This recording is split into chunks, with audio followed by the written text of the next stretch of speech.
வணக்கம். நீங்கள் இணைந்திருப்பது தடம் நியூஸின் காலை நேர செய்திகளுடன். விரிவான செய்திகளுக்கு செல்லும் முன் முதலில் தலைப்புச் செய்திகள். ஆஸ்விஸ்ம கொடுப்பனவு தொடர்பில் ஜனாதிபதி வெளியிட்ட மகிழ்ச்சி தகவல். அரசு சேவையில் இணைத்துக் கொள்ளப்படவுள்ள 30,000 பேர் ஜனாதிபதி அதிரடி அறிவிப்பு. உள்ளூராட்சி மன்ற தேர்தலுக்கான அஞ்சல் மூல வாக்களிப்பு திகதிகளில் மாற்றம். மனிதர்கள் வாழ ஏற்ற மற்றொரு கிரகம், விஞ்ஞானிகள் கண்டுபிடிப்பு. கௌபே செயலியினால் வருமானம் இழப்பு, தபால் திணைக்களம் எதிர்ப்பு. தொடர்பான விரிவான செய்திகள். இலங்கையின் அரசு சேவையில் புதிதாக 30,000 பேரை இணைத்துக் கொள்ள உள்ளதாக ஜனாதிபதி அனுரகுமார திசாநாயக்க தெரிவித்துள்ளார். மன்னாரில் இன்று இடம்பெற்ற மக்கள் சந்திப்பில் கலந்து கொண்டு உரையாற்றும் போதே அவர் இவ்வாறு குறிப்பிட்டார். இங்கு அவர் மேலும் தெரிவிக்கையில் 5 முதல் 6 வருடங்களுக்கு பின்னர் தற்போது 30,000 பேரை அரசு சேவையில் சேர்க்கவுள்ளோம். அதற்காக நாடாளுமன்ற உறுப்பினர்கள் மற்றும் அமைச்சர்களுக்கு பின்னால் செல்ல வேண்டிய அவசியமில்லை. பத்திரிகைகளில் விளம்பரப்படுத்துவோம், விண்ணப்பங்களை அனுப்புங்கள், அதன்படி பரீட்சைக்கு தோற்றி அதிக மதிப்பெண் பெறுபவர்களுக்கு நாங்கள் தொழிலை வழங்குவோம். விசேடமாக அரசு சேவையில் தமிழ் பேசுபவர்களின் பற்றாக்குறை உள்ளது. காவல் நிலையங்களிலும் இந்த பிரச்சினை காணப்படுகின்றது. எனவே 2,000 புதிய காவல்துறையினர் பணியமர்த்தப்படுவார்கள். தமிழ் தெரிந்த உங்கள் பிள்ளைகளை காவல்துறை பணியில் இணையச் செய்யுங்கள். இது ஒரு மரியாதைக்குரிய வேலையாகும். நம் நாட்டில் சட்டம் ஒழுங்கை பராமரிக்கும் வேலை. மேலும் வசதிகள் வழங்கப்பட்டுள்ளன.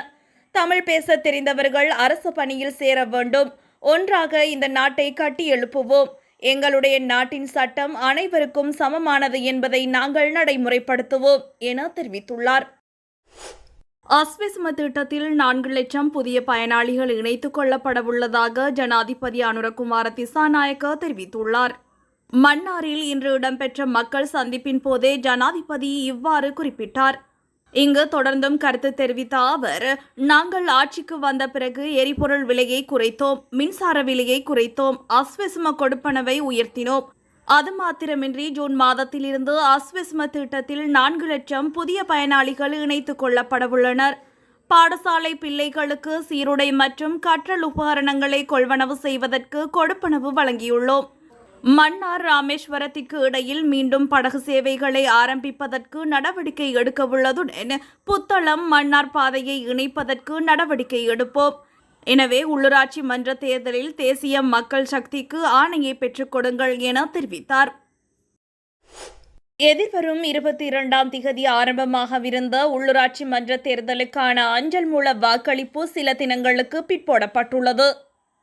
இதன்படி 24ஆம் மற்றும் 25ஆம் திகதிகளில் உள்ளூராட்சி மன்றங்களுக்கான அஞ்சல் மூல வாக்களிப்புகள் நடைபெறும் என்று தேர்தல்கள் ஆணைக்குழு அறிவித்துள்ளது. முன்னதாக 22ஆம் மற்றும் 23ஆம் திகதிகளில் அஞ்சல் மூல வாக்கெடுப்பு நடைபெறும் என்று அறிவிக்கப்பட்டிருந்த போதும் நிராகரிக்கப்பட்ட வேட்பு மனுக்கள் தொடர்பான தீர்ப்பின் நிமித்தம் அந்த திகதிகளில் மாற்றம் ஏற்படுத்தப்பட்டுள்ளன.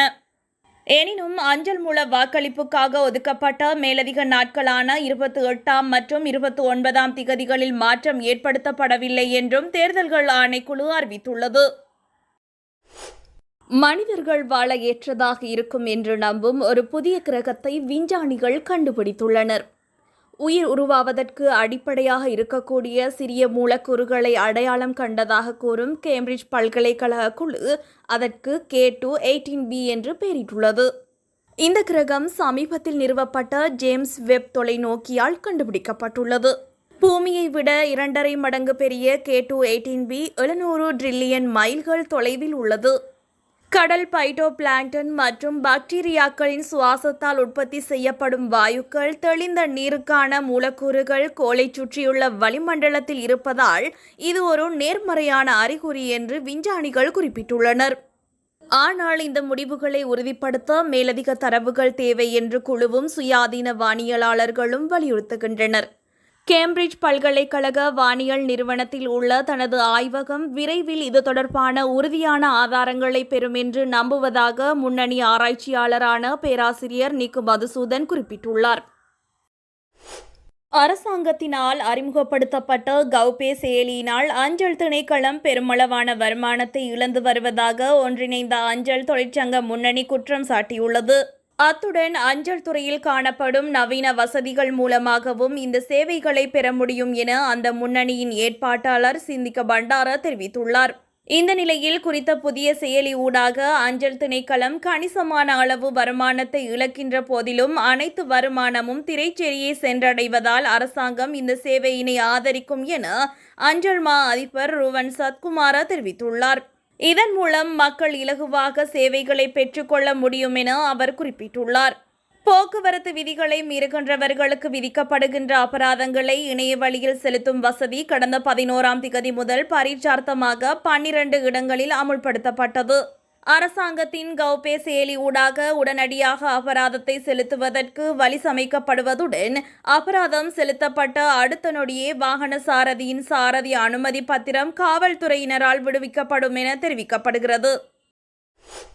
ஆஸ்விஸ்ம கொடுப்பனவு தொடர்பில் ஜனாதிபதி வெளியிட்ட மகிழ்ச்சி தகவல். அரசு சேவையில் இணைத்துக் கொள்ளப்படவுள்ள 30,000 பேர் ஜனாதிபதி அதிரடி அறிவிப்பு. உள்ளூராட்சி மன்ற தேர்தலுக்கான அஞ்சல் மூல வாக்களிப்பு திகதிகளில் மாற்றம்.